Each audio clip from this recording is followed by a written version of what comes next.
সময় মতো আসেন না বিএমওএইচ। গোটা 2 বছরের কর্মজীবনে হাতে গোনা এসেছেন মাত্র কয়েকদিন। এছাড়াও হাসপাতালে পরিষেবা গিয়েছে তলানিতে। রোগীরা এসে পরিষেবা পাচ্ছে না। বেহাল চিকিৎসা ব্যবস্থার কারণে গত 1 মাসে প্রায় 3-4টির মতো জীবনহানি হয়েছে। গোসানিমারী ব্লক প্রাথমিক স্বাস্থ্য কেন্দ্রের পরিষেবা এবং দায়িত্বপ্রাপ্ত বিএমওএইচ এর বিরুদ্ধে এমনই মারাত্মক অভিযোগ এনে হাসপাতালের সামনে অবস্থান বিক্ষোভে বসলেন খোদ রাজ্যের শাসক দল তৃণমূল কংগ্রেসের জনপ্রতিনিধি সহ একাধিক নেতৃত্ব ও কর্মীরা। তাদের দাবি, দিনহাটা 1 নং ব্লকের এই গোসানিমারী ব্লক প্রাথমিক স্বাস্থ্য কেন্দ্রের উপর নির্ভর করে বেশ কয়েকটি অঞ্চলের কয়েক হাজার মানুষের স্বাস্থ্য, কিন্তু হাসপাতাল কর্তৃপক্ষের উদাসীনতায় স্বাস্থ্য পরিষেবা তলানিতে গিয়েছে। বিক্ষোভকারীরা অভিযোগ করেন, স্বাস্থ্য কেন্দ্রের বিএমওএইচ রামেশ্বর ঘোষ তার 2 বছর কর্মজীবনে এসেছেন মাত্র কয়েকদিন, আর এ নিয়ে তাকে জানাতে গেলে মিলত একাধিক হুমকি। এছাড়াও হাসপাতালের ল্যাবে চলে দালাল চক্র, রোগীরা পরিষেবা পায় না ঠিকঠাক। আন্দোলনকারীদের দাবি, যতক্ষণ পর্যন্ত জেলা মুখ্য স্বাস্থ্য আধিকারিক এসে তাদের সুষ্ঠু সুরাহার কথা না শোনাবেন ততক্ষণ পর্যন্ত তারা আন্দোলন চালিয়ে যাবেন। তবে স্বাস্থ্য কেন্দ্রের দায়িত্বপ্রাপ্ত এক ডাক্তারের সঙ্গে কথা বলে জানা গিয়েছে, সুষ্ঠুভাবে স্বাস্থ্য কেন্দ্র চালানোর জন্য যে পরিকাঠামো দরকার তা একেবারেই নেই এখানে। রোগী এবং বেড সংখ্যার অনুপাতে এখানে 14 থেকে 15 জন ডাক্তার থাকার কথা থাকলেও রয়েছে মাত্র 4 জন, আর নার্স রয়েছে 10 থেকে 11 জন। সেজন্যই পরিষেবা দিতে ব্যাঘাত ঘটছে। রাজ্যের স্বাস্থ্য ব্যবস্থা নিয়ে বিরোধীরা এর আগে একাধিকবার সরব হলেও এবার গোসানিমারী ব্লক প্রাথমিক স্বাস্থ্য কেন্দ্রের অচলাবস্থা নিয়ে রাজ্যের শাসক দল অর্থাৎ তৃণমূল কংগ্রেসের কর্মী সমর্থকদেরই বিক্ষোভের জেরে চাঞ্চল্যের সৃষ্টি হয়েছে সংশ্লিষ্ট এলাকায়। মূলত আজকের বিক্ষোভ সমাবেশটা হচ্ছে এখানকার যে আমাদের ব্লক প্রাথমিক স্বাস্থ্য কেন্দ্রের বিএমওএইচ আছে সর্বময় কর্তা, তার উদাসীনতার জন্য। আজকে 2 বছর যাবত উনি এখানকার বিএমওএইচের দায়িত্ব নিয়েছেন। 2 বছরের মধ্যে খুব জোর হলে 15 থেকে 20 দিনের ডিউটি করেছেন, অথচ 2 বছরের বেতন নিয়ে নিয়েছেন। তো কীভাবে এটা সম্ভব?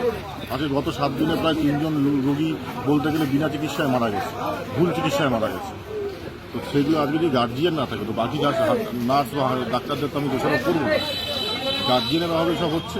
সব ডাক্তাররাই খারাপ তাও বলা যাবে না। কিছু কিছু ডাক্তার আছে ভালো পরিষেবাও দেয় না, কিন্তু এই মেনলি গার্জিয়ানের অভাব। আজকে কি বিএমওএইচ এসেছেন? না, আজকেও আসেননি, এবং ওনার সঙ্গে ফোনে যোগাযোগ করা হলে উনি হুমকি দিয়েছেন যে এরকমভাবে আন্দোলন চলতে থাকলে এই বিপিএসসিতেই উঠে যাবে। উনি চান্নামারি বিপিএসসির তুলনা দিয়ে বলেছেন যে চান্নামারি যেমন বিপিএসসি উঠে গেছে, এরকম গোসানিমারি বিপিএসসিরও এরকম আন্দোলন চলতে থাকলে উঠে যাবে।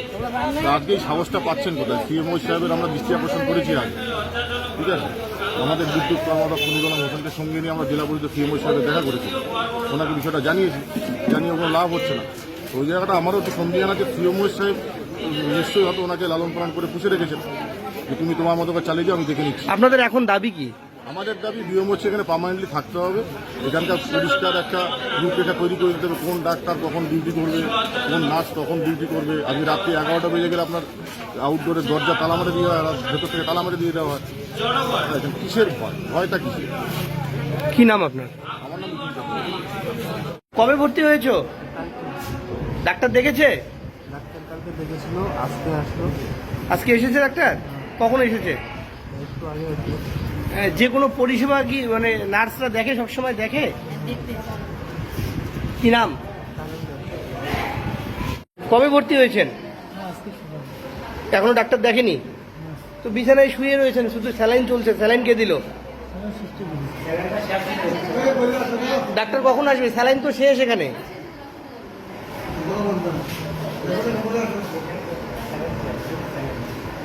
কি বলছে সিস্টার, কখন ডাক্তার দেখবে? বলেনি তো। এখনো বলেনি। কি সমস্যা আপনার? হ্যাঁ, গা পা ব্যাপার তো কাঁপে তো হঠাৎ করে। কি নাম আপনার? নরেন্দ্রনাথ বর্মা।